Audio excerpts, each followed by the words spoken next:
ජේසු පිහිටයි සුබ දවසක් ඔබ සියලු දෙනාටම.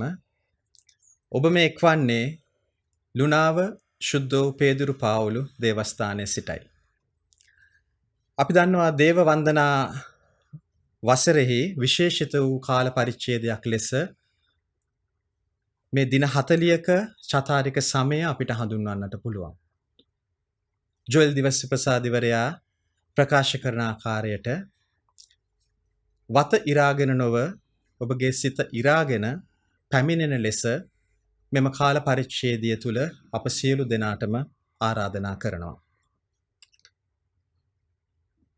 අපගේ මීසමේ මිසම් සේවක ගරු ඉන්ද්‍රා රත්නසිරි පියතුමාගේ අදහසකට අනුව ඔබ දන්නවා අලු බදාදායින් අපි කොරස්මා අඳෝනාව යටතේ එක් දිනයන් වල විවිධ තේමාවන් යටතේ ඔබ සමග මෙම චතාරිකයට සූදානම් වීම ආරම්භ කරනු ලැබුවා. ඉතින් අපි දැන් එළඹ තිබෙන්නේ මෙම සමයේ අවසාන වූ සතිය එනම් ඔබත් මමත් අඳුරන ශුද්ධෝ සතියට අප පානගලා තියෙනවා. ඉතින් ශුද්ධෝ සතිය කිව්වම අපගේ මතකයට එන ප්‍රධානතම දිනයන් කිහිපය ලෙස අපිට හඳුන්වන්නට පුළුවන් මහා බ්‍රහස්පතින්දා දිනය, මහා සිකුරාදා දිනය, හාලෙලුයා සෙනසුරාදා සහ පාස්කු ඉරුදින.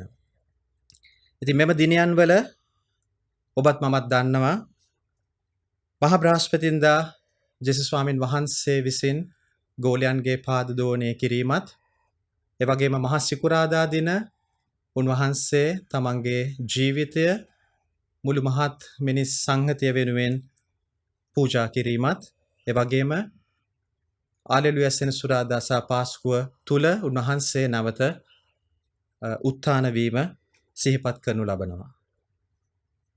ඉතින් අපි ඉදිරියට බලාපොරොත්තු වෙනවා මෙම දිනයන් පිළිබඳව මීට වඩා ටිකක් විස්තරාත්මකව ඔබ හා සමග අදහස් බෙදා ගන්නට. ඉතින් ඒ සඳහා අප හා අද එක්ව සිටිනවා අපගේ මේ සම්සේවක සුපුරුදු පරිදි ගරු ඉන්ද්‍රා රත්නසිරි පියතුමන්. පියතුමනි, ඔබව ඉතාමත් ආදරයෙන් මෙම වැඩසටහන සඳහා අපි සහභාගී කරගන්නවා. පියතුමනි, මෙම මහා බ්‍රහස්පතින්දා, මහා සිකුරාදා සහ හාලෙලුයා සෙනසුරාදා නැත්නම් පාස්කු ඉරිදින කිව්වම මෙම දිනයන් පිළිබඳව අප දන්නා අදහස් එක්ව ඔබ වහන්සේගේ අදහස් මේ සඳහා එකතු කරොත්. ගොඩක් ස්තුතියි මලින්ද, බොහොම පැහැදිලිව ඔබ විස්තර කළා.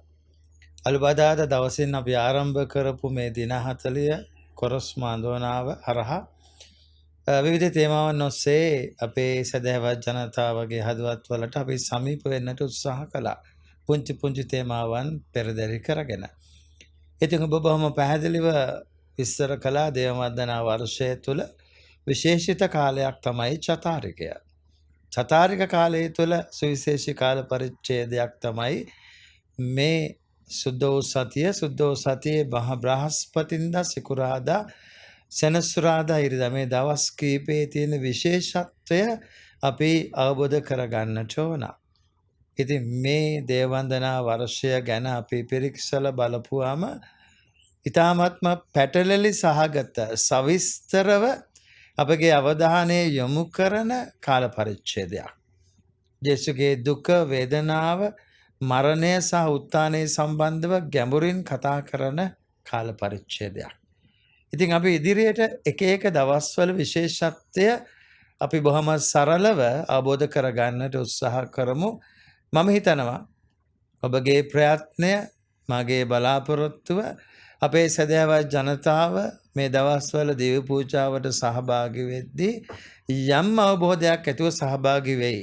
මේ දේව වන්දනාත්මකව මේ දිව්‍ය පූජාවන් වලට මීට වඩා ගැඹුරු අවබෝධයක් එක්ක යම් වැටහීමක් එක්ක සහභාගී වේ. ඒක ඔවුන්ගේ ජීවිතවලට ඍජු ලෙස බලපායි. කතෝලික සාක්ෂි දැරීම හා සම්බන්ධ වෙන්නට.